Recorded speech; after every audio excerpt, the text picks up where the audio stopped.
नमस्कार, सभी का हार्दिक स्वागत है आपके अपने YouTube चैनल अन्वेष टीवी पर। क्या हो अगर मैं आपको बताऊं कि खुदा न खास्ता आपका कोई बच्चा किडनैप हो जाए और वो 10 सालों तक ना मिले, तो आप वो मनोवैज्ञानिक परिस्थिति और वो मनोवैज्ञानिक स्थिति किसी भी माँ बाप की समझ सकते हैं। ऐसे ही आज की एक कहानी है।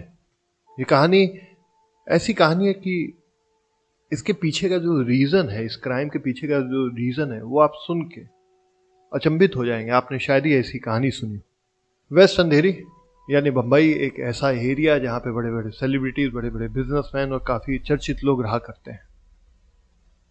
वहाँ पे एक असिस्टेंट सब इंस्पेक्टर थे, राजेंद्र भोसले साहब। इनको बम्बई यानी महाराष्ट्र का एक ऐसा कर्मठ एसआई माना जाता था जो बच्चों की किडनैपिंग के केसेस को सॉल्व करने का माहिर था। इन्होंने अपने पूरे जीवन काल में, या यूँ बोले कि जब बम्बई में इनका ट्रांसफ़र हुआ उसके बाद जब ये थाने में, अंधेरी थाने में तकरीबन 7 या 8 साल रहे, उस बीच इन्होंने 165 मामले बच्चों की किडनैपिंग और गुमशुदगी के देखे और पूरी तरीके से उन्हें सॉल्व किया। और अपने रिटायरमेंट के पास उनके पास आता है केस नंबर 166, जो बम्बई पुलिस के लिए एक मिसाल बना। और इसके पीछे का जो रीज़न है वो बड़ा ही मतलब ऐसा रीज़न है जो अमूमन आदमी सोचता नहीं है क्राइम का। तो चलिए आज की कहानी मैं आपको सुनाता हूँ। सन 2008 से 2015 के बीच में Rajendra Bhosale, assistant sub inspector Andheri west थाने के जो थे, उनका नाम गली गली फेमस था। कहीं बच्चा गायब हो जाए, कभी किडनैपिंग हो जाए, तो उनको ही ये केस दिया जाता था और वो अपनी टीम के साथ इसको मिलके सक्सेसफुली सॉल्व कर देते थे। भले ही 6 महीना लगे, साल भर लगे या 2 साल, लेकिन वो जो बच्चे गायब हुए उनको उनके माँ बाप से मिलाने में हमेशा कामयाब हो जाते थे। सन 2013 में उनके पास एक केस आता है। एक 7 साल की बच्ची अचानक भरी सवेरे गायब हो जाती है। मैं बच्ची का नाम नहीं बता सकता क्योंकि वो नाबालिग है। फॉर एग्जाम्पल गुड़िया नाम रख देते हैं उसका। तो सन 2022 में ये केस सॉल्व हो जाता है और केस था सन 2013 का। तकरीबन 9 साल लगे इस केस को सॉल्व होने में। और इसी बीच सबसे जो दिलचस्प बात यह है कि राजेंद्र भोसले साहब जो थे असिस्टेंट एसआई, वो 2015 में ही रिटायरमेंट उनका हो गया था। उसके बाद भी वो इस केस में लगे रहे और अल्टीमेटली इस केस को सॉल्व कर लिया। 22 जनवरी 2001 को अंधेरी वेस्ट में एक परिवार रहता था। मध्यम वर्गीय परिवार था, लेकिन अपने बच्चों को पढ़ा लिखा के एक बड़ा आदमी बनाना चाहते थे। तो वैसा एक परिवार था। एक छोटी बिटिया थी, इकलौती बिटिया थी घर की, जिसको सब प्यार करते थे, दादा दादी, पापा मम्मी, अगल बगल पड़ोस वाले। और एक बड़ा भाई था जो 1-2 साल बड़ा ही था। ये दोनों स्कूल जाते हैं। तो स्कूल जाते समय इनके जो ग्रैंड फादर रहते हैं, जो दादा रहते हैं, दोनों को 10 रुपए देते हैं, 5-5 रुपए की, वो जाके आइसक्रीम खा लें। अब हम लोग भी जब छोटे थे, या आप जब छोटे रहे होंगे, तो आपने ये देखा होगा कि आपके दादा पापा आप लोगों को कुछ पैसे दिए करते थे कि आइसक्रीम खा लो, या फल फ्रूट खा लेना, या चिप्स खा लेना। तो एक प्यार होता है अपने पोतों और पोतियों के लिए। तो घर की इकलौती लड़की थी, बच्ची थी, 7 साल की, मासूम सी प्यारी सी। उसको दादाजी पैसे देते हैं। ये लोग स्कूल जाते हैं, स्कूल की छुट्टी होती है तो लौट रहे होते हैं। तभी वो बच्ची अपने भाई से कहती है कि मुझे मेरे 5 रुपए दे दो, वरना तुम दोनों आइसक्रीम खा जाओगे। अमूमन ऐसा होता है कि बच्चे पैसे को लेकर लड़ लेते हैं और थोड़ी कॉम्पिटिटिवनेस होती है, स्पर्धा होती है उनके बीच में। ऐसे ही था। भाई ने पैसे देने से मना कर दिया। साथ ही साथ ये दोनों स्कूल से लौट रहे थे घर की तरफ।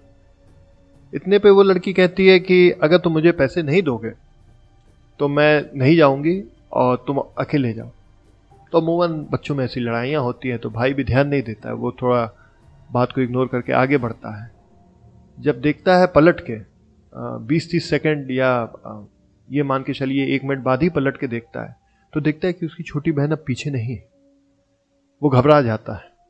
शुरुआत में लगता है कि उसकी बहन मजाक कर रही है, वो उसका नाम पुकारता है, चिल्लाता है, चीखता है, आंसू आ जाते हैं उसकी आंख में, लेकिन वो बच्ची, वो गुड़िया, जो कि एक काल्पनिक नाम मैं आपको बता रहा हूँ, वो पीछे नहीं मिलती। वो रोता हुआ अपने घर जाता है और अब पूरी कथा अपने घर वालों को बता देता है। अब घर वाले भी इधर उधर ढूंढते हैं, जब नहीं मिलती है तो पास के जो डीएम नगर का पुलिस स्टेशन था वहीं पे जाती है। अब एक गुमशुदगी की रिपोर्ट आती है, मतलब बच्चे की गुमशुदगी की। जो एक्सपर्ट थे राजेंद्र भोसले साहब, उनके पास ही केस जाता है। राजेंद्र भोसले साहब अपनी टीम के साथ उस जगह पे जाते हैं, लोगों से पूछताछ करते हैं, तस्वीर दिखाते हैं, लेकिन किसी तरीके से उनको कोई सक्सेस या कोई सफलता हासिल नहीं होती। धीरे धीरे वक्त बीतता रहता है। राजेंद्र भोसले साहब अलग अलग तरीकों से उस बच्ची के बारे में ढूंढना चाहते हैं। अब आ जाता है सन 2015, राजेंद्र भोसले साहब के रिटायरमेंट का दिन। वो रिटायर हो जाते हैं और ऐसा कहते हैं कि राजेंद्र भोसले अपने काम के प्रति इतने सीरियस थे कि रिटायरमेंट के बाद भी वो उस बच्ची का चित्र यानी पिक्चर, फोटो लेके अपनी जेब में घुमा करते थे। और जहां जाते थे, कभी मेट्रो में या कभी किसी भीड़ भाड़ वाली जगह पे, तो वो लोगों से पूछा जरूर करते थे कि ये लड़की को आपने देखा है कि नहीं। सन 2022 में 4 अगस्त को वो लड़की मिल जाती है। अब इसके पीछे का जो मैं आपको रीजन बताऊंगा और कैसे मिली, ये बड़ा ही दिलचस्प है। एक सोशल वर्कर थे जिनका नाम था मोहम्मद रफीक, एनजीओ से जुड़े हुए थे, जो ऐसे ही गुमशुदगी की रिपोर्ट में जो बच्चे होते हैं उनकी तलाश किया करते थे। उनके पास एक वीडियो कॉल आती है। वीडियो कॉल में पहले अलग दूसरे साइड एक महिला थी। वो पूछती है कि आप मोहम्मद रफीक हैं और क्या आप किसी बच्चे यानी बच्ची को तलाश है जिसका नाम ये है और वो इतने सालों से गायब है। मोहम्मद रफीक कहते हैं हाँ, हम ऐसी बच्ची को तलाश है। वो तुरंत वीडियो कॉल पे जो उस साइड लड़की थी वो उसी बच्ची को दिखाती है। अब जब बच्ची को मोहम्मद रफीक देखते हैं तो वीडियो कॉल का स्क्रीनशॉट ले लेते हैं। उस समय व्हाट्सएप में वो फीचर था कि नहीं था, जो भी रहा, उसकी फोटो वो ले लेते हैं और फोटो लेके वो दौड़ते हुए जाते हैं और वो जो लड़की थी जिसका हमने काल्पनिक नाम रखा है गुड़िया, उसके परिवार को दिखाते हैं। परिवार वाले देखते ही पहचान जाते हैं कि हाँ, ये उन्हीं की बिटिया है जो 7 साल यानी 9 साल पहले गायब हो गई थी। अगर मतलब अगस्त महीनों हटा दिया जाए तो वो 7 साल है, वरना ऐसे अमूमन 8 सवा 8 साल था। पुलिस पते पे पहुंचती है। पुलिस को भी खबर कर दी जाती है कि जो लड़की सन 2013 में 22 जनवरी सन 2013 में गायब हुई थी, उसकी ये लाइव लोकेशन है। पुलिस जब वहां पहुंचती है तो वो लड़की कमरे से बाहर निकलती है। मां देखते ही उसको अपना सुध-बुध खो के रोने लगती है और हाथ फैला देती है गले लगने के लिए। साथ ही में वो लड़की पहले तो एकदम शुद्ध रहती है, उसको समझ नहीं आता, एकदम शॉक्ड रहती है, लेकिन उसके बाद उसके भी आंखों से आंसू निकलने लगते हैं और फिर वो अपने माँ के गले लग के रोने लगती है। पुलिस अब उस लड़की को लेके जाती है पुलिस स्टेशन, सारी लीगल कार्रवाई करती है, सारी डॉक्यूमेंटेशन करती है। अब उस लड़की से पूछा जाता है कि तुम अचानक से उस दिन गायब कैसे हुई थी। तो लड़की अब विस्तार में सारी चीजें बताती है। लड़की बताती है कि 22 जनवरी 2013 को वो जब अपने भाई के साथ अपने घर लौट रही थी और भाई ने आइसक्रीम के लिए पैसा देना से इनकार कर दिया, तो पीछे ही हैरी जोसेफ डिसूजा नाम का एक व्यक्ति ये सारी बातें सुन रहा था। उसको समझ में आ गया कि इस लड़की को आइसक्रीम का लालच है। वो लड़की को गोद में उठाता है, जो कि क्योंकि लड़की छोटी थी, वो उसने शोर शराबा नहीं किया। लड़की को गोद उठाता है, लेके जाता है और पास में आइसक्रीम खिलाता है।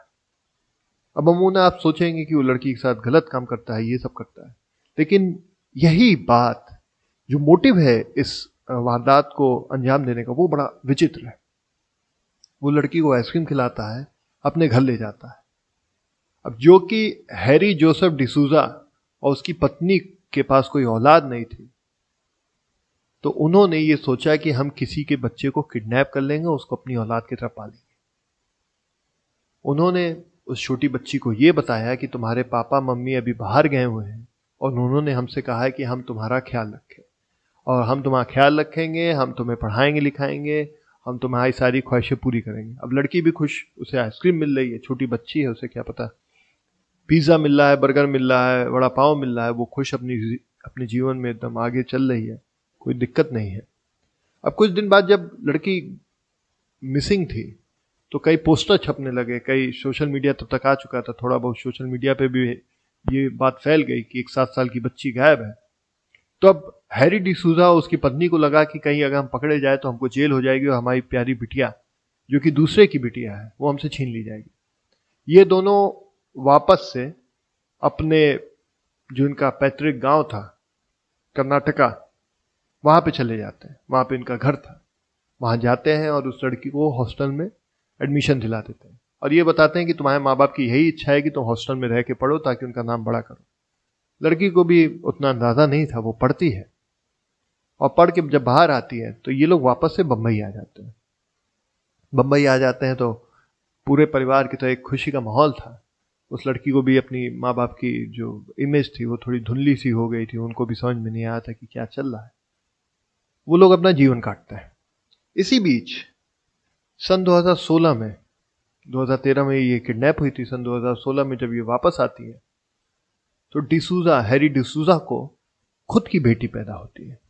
अब देखिए, खुद का खून खुद का होता है, दूसरे का खून दूसरे का होता है, ये बोला जाता है। जब खुद की लड़की पैदा हो गई तो इस बच्ची को जो किडनैप हुई थी, जिसको किडनैप करके इन्होंने अपनी बेटी बनाया था, उसके ऊपर ये लोग जुल्म करने लगते हैं। इसको सही से ट्रीट नहीं करते हैं, मारने पीटने लगते हैं, उसको कम खाना देते हैं, उसको बाहर नहीं निकलने देते हैं, इस खौफ से कि अगर ये बाहर निकलेगी तो ये हमारा भांडा फोड़ देगी, हमें दिक्कत हो जाएगी। ये सारी चीजें करने लगे और अपनी बेटी, जो उनकी खुद की बेटी थी, उसको प्यार से रखने लगे। धीरे धीरे करके वो लड़की बड़ी हो गई, 7 साल की थी। सन 2022 में, यानी 14-15 साल की जब वो हो गई, उसके पहले ही उसके जो हैरी डिसूजा थे, जिन्होंने किडनैप किया था उस बच्ची को, उसके साथ जुल्म करते थे। जब बड़ी हो गई तो उसे मारने पीटने लगे, यहां तक कि उसे अलग अलग घरों में दाई के तौर पे काम करने के लिए मजबूर होना पड़ा। वो अलग अलग जगह जाती, दाई की तरह काम करती, वहां से पैसे ले आती और अपने हैरी डिसूजा, जो कि किडनैप्ड करने वाला बाप था, उसको पैसे देती। उसके पैसे से ये लोग मजे कर रहे थे, अपना एंजॉयमेंट कर रहे थे। इसी बीच जब वो 16-17 साल की हुई, 16 साल की, तो उसको एक घर में बेबी सिटिंग या दाई की जॉब मिल गई। एक छोटा बच्चा था, उसकी रखाव देखभाल करने के लिए एक परिवार ने उसको हायर कर लिया, नौकरी दे दी। तो उस घर में एक और दाई आया करती थी, वो साफ सफाई करती थी, लेकिन वो दाई थोड़ी पढ़ी लिखी थी, वो पढ़ाई लिखाई करती थी, सोशल मीडिया से भी जुड़ी थी। तो उसके बीच में और इस लड़की जो कि गुड़िया थी, इसके बीच में दोस्ती हो गई। चूंकि 7-8 साल बीत चुके थे, इसने कभी ये नहीं बताया था कि मेरे साथ क्या हुआ क्या नहीं हुआ, और सारी यादें भी धुंधली सी हो गई थी। लेकिन जब उस गुड़िया की दोस्ती दूसरी दाई से हुई तो एक दिन वो फूट फूट के रोने लगी और उसने बताया कि ये लोग मेरे असली माँ बाप नहीं हैं। जब मैं छोटी थी तो इन्होंने मुझे उठाया और कहा कि मैं तुम्हारे पिताजी का दोस्त हूँ, मैं तुम्हें आइसक्रीम खिलाऊंगा, पिज़्ज़ा खिलाऊंगा, तुम चलो मेरे घर, तुम्हारे पिताजी यही चाहते हैं।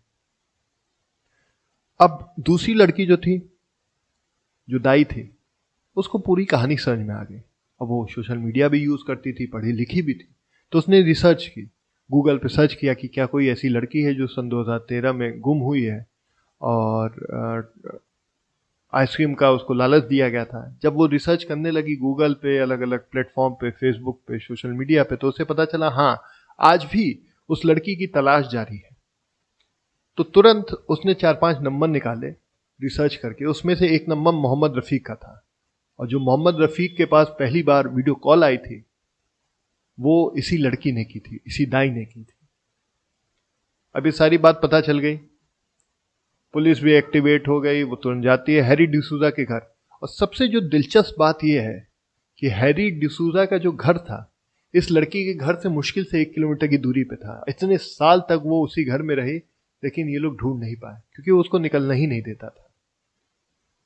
अब कोर्ट के पास गया। ऐसे तो होता है कि किडनैपिंग में जो भी सहकर्मी है, जो सहायता देता है, उसको भी बराबर सजा मिलती है। लेकिन इस केस में एक मार्मिक, एक ह्यूमैनिटेरियन ग्राउंड पे हैरी डिसूजा की पत्नी को जेल नहीं हुई। उसके पीछे का रीजन ये है कि जब कोर्ट ने ये छानबीन कराई तो पता चला हैरी डिसूजा और उसकी पत्नी का दूर दूर तक कोई रिश्तेदार नहीं है। और उनकी लड़की भी अब 6-7 साल की थी और जो पूरी तरीके से अपने माँ पे डिपेंडेंट थी। तो कोर्ट ने ये फैसला सुनाया कि इन्होंने किडनैपिंग की गलत था, इनका इंटेंशन शुरुआत में गलत नहीं था, लेकिन अभी हम इनकी माँ को सज़ा नहीं दे सकते क्योंकि एक छोटी बच्ची अभी पूरी तरीके से अपनी माँ पे डिपेंडेंट है। हैरी डिसूजा भी जेल में है और अपने किए पे उसको आज भी पछतावा है। तो ये थी कहानी एक ऐसी लड़की की, या बोले केस नंबर 166 की, बच्चे गुमशुदगी की, जिसको सॉल्व करने में राजेंद्र भोसले साहब और मोहम्मद रफ़ीक का एक बड़ा ही अहम योगदान रहा। दोस्तों, ये कहानी आपको कैसी लगी कमेंट बॉक्स में लिख के बताइएगा। अगर आप और कोई कहानी सुनना चाहते हैं तो वो भी आप कमेंट बॉक्स में लिख के मुझे बता सकते हैं। अगर आप चैनल पर नए हैं तो चैनल को सब्सक्राइब कर ले, वीडियो को लाइक करके आपका जो भी फीडबैक है कमेंट बॉक्स में डाल दें। मैं हमेशा आपके कमेंट का बेसब्री से इंतज़ार करता हूँ। अगले वीडियो तक मैं अपनी वाणी को विराम देता हूँ। तब तक जय हिंद, जय भारत। कल फिर मिलेंगे।